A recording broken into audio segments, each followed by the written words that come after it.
Capítulo 13 de Aventuras de Mazin Sawyer, de Mark Twain. Grabado por Víctor Villarraza. La mente de Mazin parecía próxima a estallar. Estaba el muchacho desesperado y sombrío. Se decía que era un muchacho abandonado, sin amigos.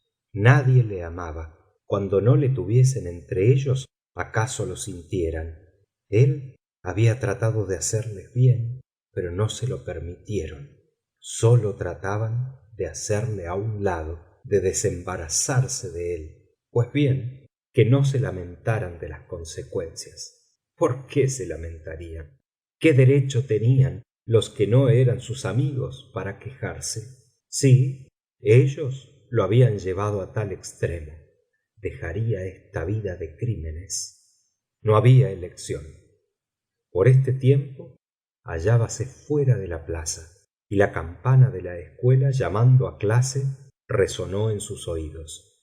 Sollozó, pensando que nunca le había causado tanto júbilo oír el sonido de aquella campana, que estaba obligado a no escuchar más, puesto que iba a abandonar para siempre este frío e ingrato mundo por culpa de sus camaradas. Pero los olvidaba, y los sollozos amenazaban ahogarle. Precisamente en este punto abocóse con su buen camarada Pepe Harper, taciturno y con evidentes señales de proyectar algún mal designio en su corazón. Se realizaba el encuentro de dos almas animadas por un mismo y singular pensamiento. El relato de sus mutuas desventuras les consoló un tanto y les dio alientos para pasear sus penas por las calles de la población. Ambos se encontraban solos en el mundo y sellaron con sus almas el compromiso de ser siempre el uno para el otro, como verdaderos y cariñosos hermanos, no separándose ya hasta que la muerte les relevase de su juramento, acabando con sus desdichas. Luego comenzaron a formular sus planes. Pepillo estaba resuelto a ser eremita, viviendo aislado en una miserable cueva y padeciendo de vez en cuando frío, hambre y agudos dolores físicos. Pero después de escuchar a Mazin, concedió que también tenía notables ventajas la vida de crímenes y consintió en ser pirata. 3 millas más abajo de San Petersburgo, en un punto donde el río Mississippi juguetea, formando un lago de más de 1 milla, existe una larga y angosta isla selvática que ofrece sombra, comodidad y aislamiento para citas misteriosas. No estaba inhabitada, pero hacia la orilla opuesta había un denso y casi despoblado bosque. Habían, pues, encontrado la isla de Jackson. Quiénes iban a padecer sus piraterías fue asunto que no se les ocurrió debatir. Entonces fueron a casa de Huckleberry Finn, quien se les unió prontamente, dispuesto a seguir la carrera de cualquiera de ellos, siéndole indiferente uno u otro. Después se separaron para reunirse en un lugar solitario, previamente designado, a 2 millas de la población, a la hora favorita, o sea, a las 12 de la noche. Había un pequeño bote almadía que ante todo necesitaban capturar. Cada uno traería arpones, anzuelos, armas y provisiones, cuanto pudiera adquirir por los más ocultos y misteriosos caminos, como los que están fuera de la ley, y antes de la hora marcada estaba todo hecho, huyendo los expedicionarios con la dulce gloria de que muy pronto la ciudad oiría hablar de ellos. Cerca de medianoche, Mazin llegó con un pernil cocido y algunas bagatelas al lugar de la cita.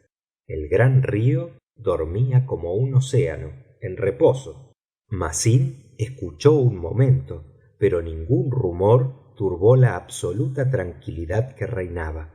Luego dio un silbido bajo y prolongado, que fue contestado enseguida. Repitió otras 2 veces la misteriosa seña, la cual fue respondida en igual forma, y oyó una voz recatada que preguntaba: ¿quién está ahí? Massin Sawyer, el negro vengador de las fuerzas españolas. Decid vuestros nombres. Huck Finn, Brazo Rojo, y Pepillo Harper, el terror de los mares. Está bien. A ver vuestras contraseñas. Massin había facilitado estos nombres de su literatura favorita. Los 2 piratas murmuraron simultáneamente la misma palabra, que hacía más pavorosa la obscuridad: ¡sangre! Entonces Massin, intrépido y arrogante, adelantó hacia el bosquecillo de donde habían salido las voces y se reunió con sus compañeros, adelantando los 3 hacia la orilla del río, donde debía hallarse la barca que necesitaban. El terror de los mares había traído un buen trozo de tocino, al que ya había hincado bien el diente, reduciéndolo bastante de tamaño. Brazo Rojo, una cazuela y una cantidad de hojas de tabaco, a medio curar, con más unos cuantos tubos de cuerno para hacer pipas, pero ninguno de los piratas fumaba más que él. El negro vengador de las fuerzas españolas declaró que nunca se había hecho una expedición semejante sin fuego. Era una sabia advertencia. Las pajuelas eran ya ventajosamente conocidas por aquel entonces. Vieron un buen fuego sobre una balsa a unos 100 metros de aquel sitio, y el capitán dio sus órdenes precisas y terminantes a los 2 piratas para llevar a cabo aquella primera aventura que se les presentaba. «Que no quede uno con vida. Tú por babor, tú por estribor». Las órdenes eran dadas en voz baja, que parecían suspiros, por requerirlo así las circunstancias, ya que se buscaba una sorpresa. Marchaban silenciosos. Massin en medio, Huck a la izquierda, Pepillo a la derecha, y el comandante continuaba dándoles instrucciones. Se trataba, ante todo, de explorar, de reconocer al enemigo. «Tú, Brazo Rojo, te enteras de la gente de a bordo». «Sí, capitán». «Terror de los mares». «Presente, capitán». «Acuérdate bien de lo que te encargué, muchacho». «Ya sabéis la seña. Nos reuniremos aquí con las noticias a deliberar. Y ahora separémonos y silencio, cada cual a su deber». Los muchachos no dudaron un punto en que las órdenes recibidas eran dadas pro fórmula, y acercándose silenciosamente a respetable distancia de la Almadía, volvieron a reunirse con su jefe. «¿Qué clase de barco es?» «Es un navío de 3 puentes, capitán». «Llevará tesoros al rey. A ver, media docena de vosotros, saltad a una barca y tratad de sorprender el navío. ¡Vivo!». «Sí, sí, señor». «Vosotros, largad velas y apagad luces para acercarnos cautelosamente al barco». «Está bien, señor». «¿Cuánta gente lleva?» «Solo hay un hombre de guardia, capitán». «Está bien. ¡Al abordaje!». Pero no hubo necesidad de efusión de sangre. La Almadía dirigióse más allá de la mitad del río. Los muchachos enderezaron la cabeza y descansaron sobre los remos. El río no estaba alto, y la corriente sólo era de 2 o 3 millas. Ni una palabra pronunciaron los arrojados piratas durante 3/4 de hora. La balsa pasó por delante de la distante ciudad. 2 o 3 vacilantes luces mostraban dónde se hallaba apaciblemente dormida, inconsciente del tremendo acontecimiento que se estaba realizando en el río próximo. El negro vengador estaba tranquilo, cruzado de brazos, mirando su pasado, recordando sus primeras alegrías y sus últimos sufrimientos, y deseando que ella pudiera verle en aquel instante, en la inmensidad del mar, desafiando el peligro y la misma muerte, con arrojado y sereno corazón, yendo a arrostrar su destino con la sonrisa en los labios. Casi no se acordaba de su propósito de resucitar la isla de Jackson a la vista del pueblo que le había visto nacer, y así, con el corazón despedazado pero satisfecho, volvía la vista hacia su pasado, enfrascándose en el recuerdo. Los otros piratas volvían también la vista al pasado y miraban muy lejos, aunque la tenían muy cerca, la isla con la cual casi chocaban. Pero descubrieron a tiempo el peligro y cambiaron de rumbo al advertirlo. Hacia las 2 de la mañana, la Almadía hallábase a 180 metros próximamente de la isla. Habían dominado el peligro. La pequeña balsa tenía una vela que darían al viento cuando éste soplara favorable, para descansar del remo, como hacen los marinos. Por lo pronto, y tranquilos en medio del océano, pensaron en comer, y echaron de ver que se habían olvidado de contratar un cocinero. No pensaron en ello, como no pensaron en otras muchas cosas, y discurrieron atracar en uno de los lados de la selvática isla y hacerse la comida entre el espeso boscaje, lejos de las tías de los hombres y proponiéndose no volver jamás a la civilización. Así lo verificaron, encendiendo una pequeña fogata en la cual asaron un trozo de jamón y algunos pedazos de tocino. ¿No es verdad que esto es muy agradable?, dijo Pepín. —Y hay nueces —exclamó Massim—. ¿Qué dirían los chicos si pudieran vernos? Se morirían de envidia, ¿verdad, Huck? —Ya lo creo —repuso Huckleberry—. De todas las cosas que he hecho en mi vida, no he hecho nada mejor que esto. Nunca comí lo suficiente, y aquí nadie puede venir a decirle a uno si es hambrón y si va a enfermar. En esto precisamente consiste el encanto de esta vida para mí —exclamó Massim—. Tú no tienes quien te prive de comer, ni yo quien me haga ir a la escuela y lavarme y reñirme a cada paso por si hago esto o lo otro. Ya lo ves, Pepín, un pirata no tiene que hacer cosa alguna cuando está en tierra, pero un ermitaño tiene que estar siempre rezando, pues ese es su oficio. Sí, es verdad —repuso Pepe—, pero tú sabes bien que yo no pensaba muy seriamente en serlo. Es preferible ser pirata, y puedo decirlo ahora que lo he probado. No tienes más que ver —observó Massim— lo que hace la gente. Pocos les importa ahora de los ermitaños, aunque antiguamente los respetaban mucho. En cambio, un pirata es siempre admirado y, además, un ermitaño duerme sobre las piedras, por almohada una roca, y se da fuertes latigazos antes de acostarse. —¿Para qué se da latigazos? —interrogó Huck. —No sé, pero así hacen. Siempre hacen eso los ermitaños, y tú lo tendrías que hacer si fueras ermitaño. —Yo no me azotaría aunque lo fuese —dijo Huck. —Bueno, ¿y por qué? —No sé, pero no lo haría. —No sabes lo que dices, Huck. Si no te azotabas, te azotaría Dios. —Bueno, me echaría a correr. —Ah, bueno, mira este. Pues entonces no serías un ermitaño. Brazo Rojo no contestó, y es lo mejor que pudo hacer. Había arreglado como pudo su pipa y comenzó a llenarla de tabaco para fumar, encendiéndola con lujurioso contento. Los otros piratas envidiábanle el majestuoso vicio, proponiéndose adquirirlo en breve. De pronto Huck dijo: —¿Qué es lo que tienen que hacer los piratas? Y Massim contestó: —Oh, tienen bien ocupado todo su tiempo. Tienen que tomar buques y quemarlos, y adquirir dinero y enterrarlo en sitios ocultos de la isla que posean, y en la cual guardan muchos tesoros y cosas para que no se las roben, y que matar mucha gente en los bosques, y que atormentar a los prisioneros.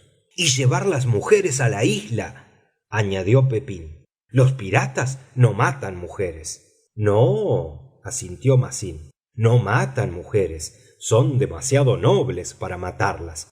Y las mujeres que se llevan siempre son hermosas también. Y no gastan trajes malos. Oh, no, todos son de oro, plata y diamantes, exclamó Pepe con entusiasmo. ¿Quién? Preguntó Huck. Los piratas, pues. Huck miró con desdén sus harapientas vestiduras. Pues yo no estoy vestido como pirata, dijo con cierta sorda cólera en la voz, y no veo ningún traje de esos. Pero los otros muchachos le explicaron que los vestidos ricos y suntuosos vendrían después de haber llevado a cabo sus primeras aventuras. Hiciéronle entender que sus miserables vestidos eran buenos para principiar y que así empezaban todos, por ser esa la costumbre de los piratas. Gradualmente moría su charla y se les iban cerrando los ojos. La pipa deslizóse de entre los dedos de Brazo Rojo y el sueño le rindió, entregándose en sus brazos inconscientemente. El terror de los mares y el negro vengador de las fuerzas españolas tuvieron que luchar con mayores dificultades para dormirse. Rezaron sus cotidianas oraciones, a pesar de no tener cerca de ellos quien tuviera autoridad para hacerles arrodillar y orar, y se tendieron sobre el césped, contemplando el firmamento sereno a través de las ramas de los árboles. La conciencia les remordía sin darse de ello clara cuenta, y ambos instintivamente pensaban en los seres queridos a quienes habían abandonado y en el dolor que experimentarían al conocer su fuga. Trataban de justificar con argucias el paso dado, pero no llegaban a convencerse de su bondad y justicia fácilmente. Al fin, los dos resolvieron, sin comunicarse el pensamiento, que tan pronto como dieran cima a las primeras aventuras, volverían al hogar doméstico para no reanudar jamás sus piraterías. Entonces la conciencia se aquietó y la paz del sueño cayó sosegadamente sobre los muchachos. Fin del capítulo 13.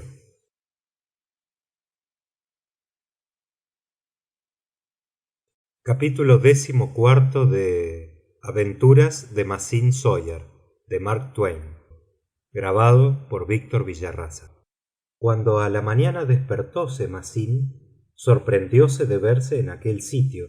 Se restregó los ojos, miró en derredor suyo y comprendió.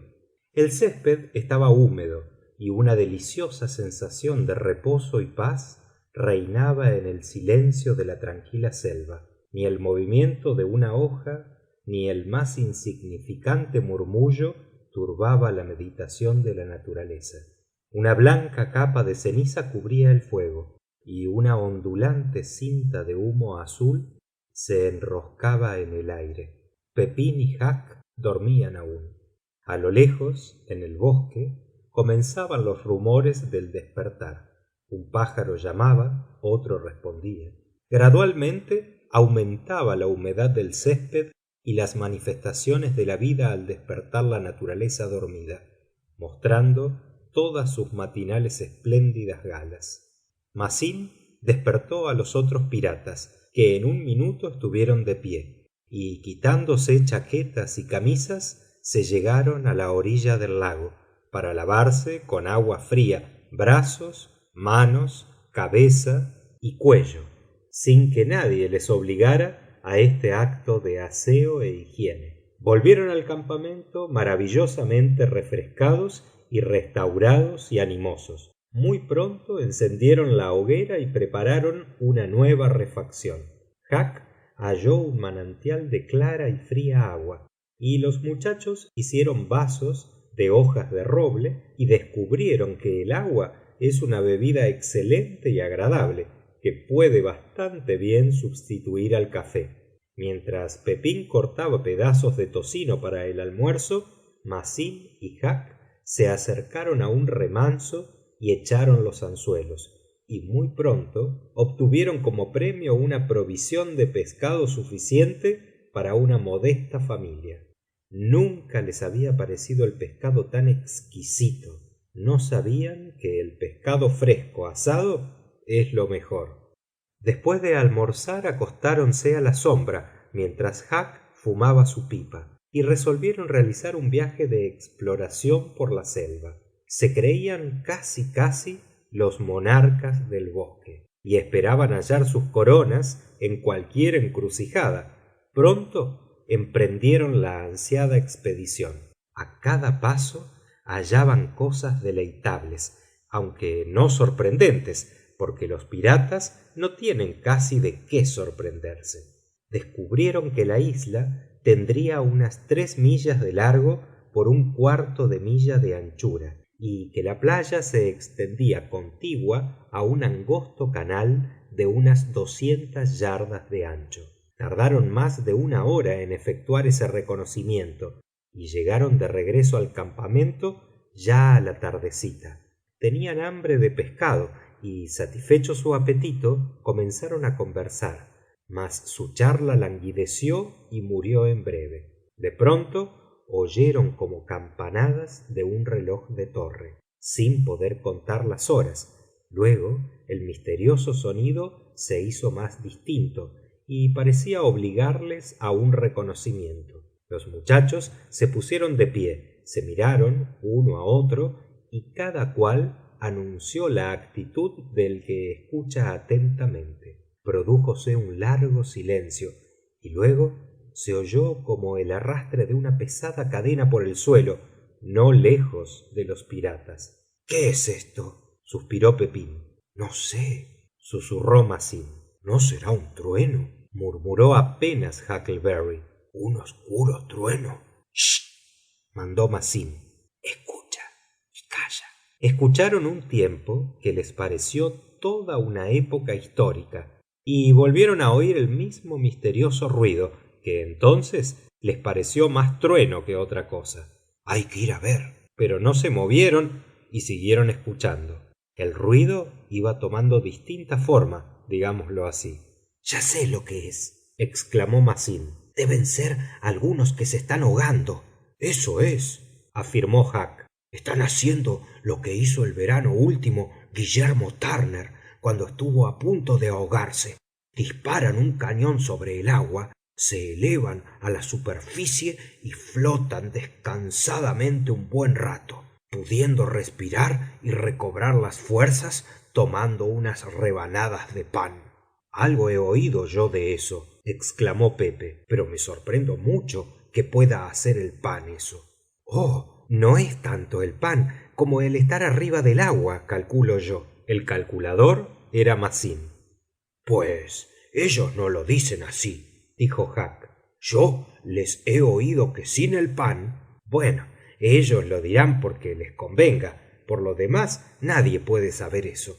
Los otros muchachos estuvieron de acuerdo con Masín, porque podía ser que lo de engullir unas tajadas de pan fuera un acto inconsciente que hubiera hecho Turner, sin que fuese requisito indispensable para salvarse.